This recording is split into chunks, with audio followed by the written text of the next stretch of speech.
Welcome to Banpo. Hi, I'm Zilong, and I love history. I studied and worked with Roman history for many years, but now I live in China. So please join me as I explore the history of China.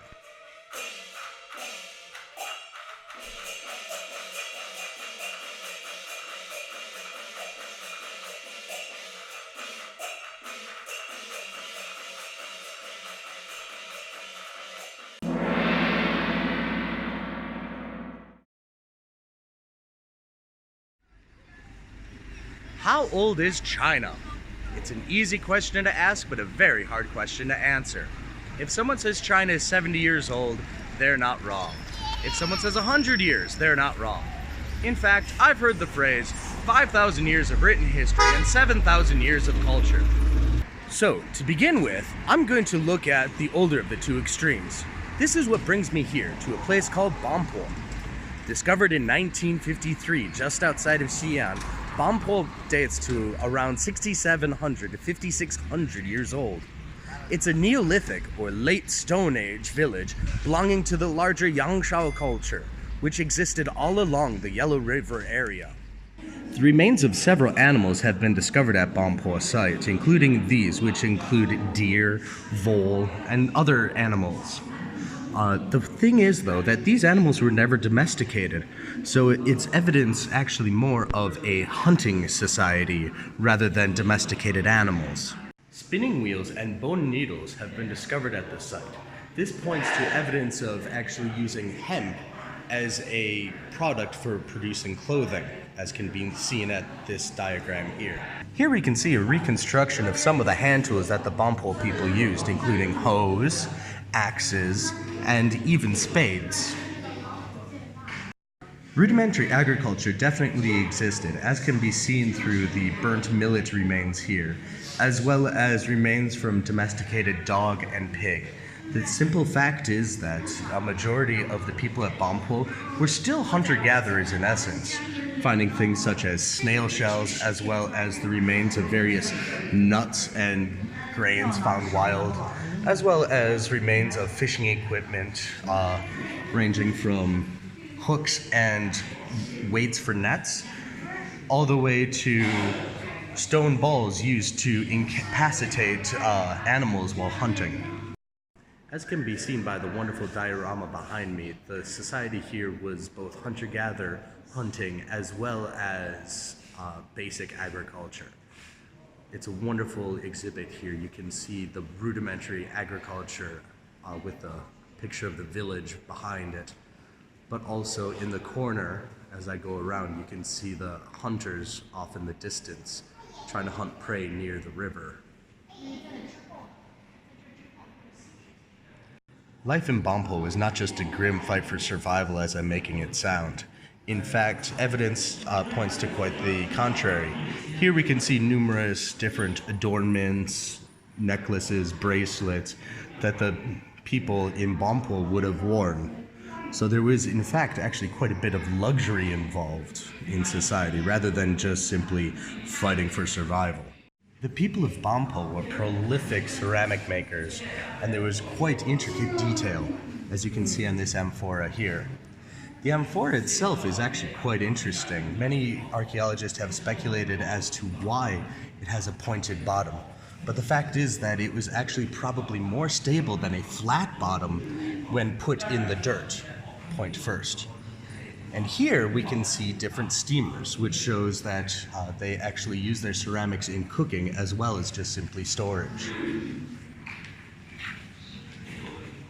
Besides amphorae and steamers, there's actually quite a large selection of pottery that was discovered in Banpo. And there's many different designs as well, shapes as well as decorations. And the thing is that many of these are such good quality pieces that it actually would not be surprising to see them maybe for sale in a shop today. Another amazing design that can be found at Banpo, besides the physical decorations, are actually painted pottery.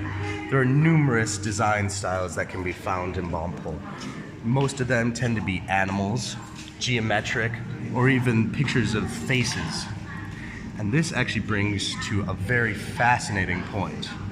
So, Banpo culture was before writing was invented.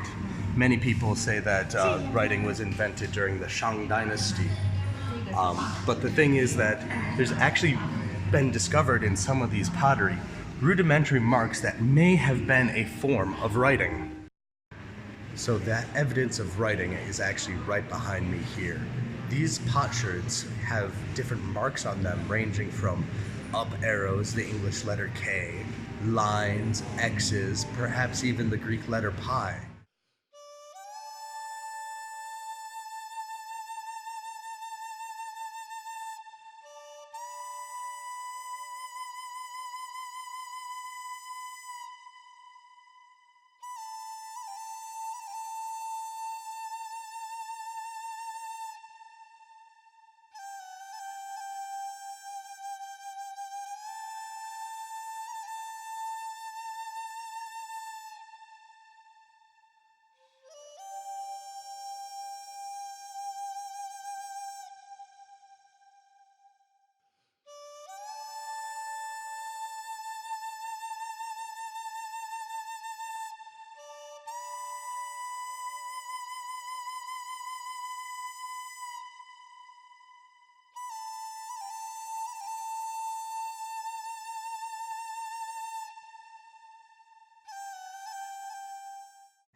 Nobody knows what these symbols are for. Were they to show what was inside the pot? Is it to show who the maker of the pot was, or perhaps even who owned it? We don't know. But the thing is that never more than one symbol has been found at a time. And so odds are that if it was a form of writing information, it was probably not a full-fledged written language. So here we come to the meat of the potatoes. Here we have a wonderful example of a roundhouse with various post holes around it. But perhaps more interesting is the footprint of the best preserved square house found on site. At the bottom of the image here, you can see the entrance going into the dug ground house with a bit of a threshold, a fireplace in front of it, and it was actually probably quite spacious, if not cool, because it's partially below ground. Now, interesting thing is that those pots in the background there, well, when a young child would die in this society, they would put them in a pot or two and then bury them within the grounds of the village itself. Perhaps this was a religious reason. It's totally unknown because the graveyard for adults was located outside of the city. Here is a perfect example to show how long this site has been in existence. This roundhouse here had been destroyed and built 3 different times. There are 3 different levels that can be seen, as well as here at the edge, 3 different sets of post holes. The outermost one from the first construction, then the second, and finally the innermost is from the third construction. They're also all on slightly different levels, so as time went on and a house got destroyed or buried, they would build on top of it. From this vantage point, you can see actually how large this village was, with numerous round and square houses, as well as houses for storage of grain as well as other products. It's actually quite a large site. If looking at dirt with holes in it is not quite your cup of tea, if it's hard for you to see the different kinds of houses, here we have wonderful models showing the different houses, the different construction methods, as well as different styles. They're all quite varied and quite interesting, and you can really get an idea of how this village may have looked by looking at these models. Evidence suggests that there was no spinning of clay to make the pottery, as no evidence has been discovered. It was all made and shaped by hand. So as you can see here in these diagrams, the various stages, starting with collecting of clay, shaping into various designs, doing decorations on it, and then finally the baking of the pottery. Outside of the city proper, they found remains of the kilns that people used to fire their pottery. Now, these are actually very interesting and quite intelligently designed. As you can see here in these various depictions, they would build a fire underneath and the heat itself would come up and bake the pottery.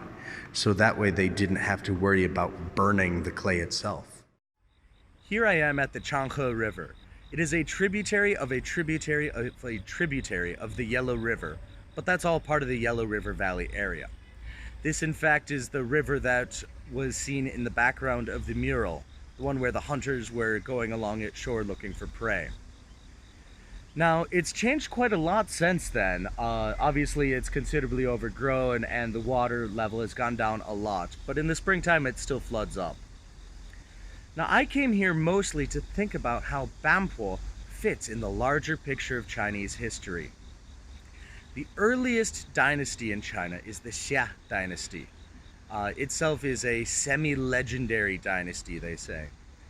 And that usually is dated to around starting 2100 BC.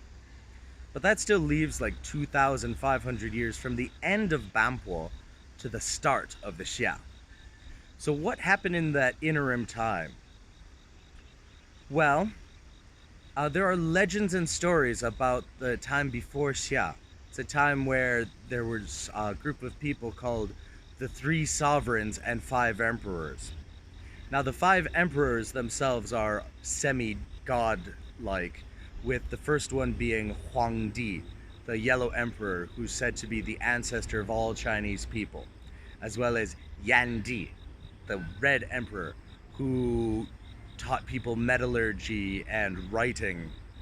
And the three sovereigns themselves are gods almost in their own right, with people such as Shennong, the divine farmer, who sometimes is depicted as being half dragon.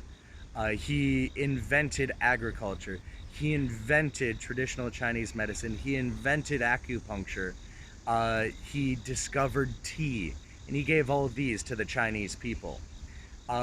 Also in this time period is the creation of people themselves, the teaching of how to domesticate animals and to build houses. So it's really interesting looking at these legends and then looking at Banpo, and you start to see that these legends are almost talking about the Yangshao culture itself, the invention of all these technologies that are required for society. So maybe that's it. I wasn't just looking at Banpo, I was looking at the home of the three sovereigns. I really hope you enjoyed my video, and if you did, please leave a like and a comment and subscribe. Thank you.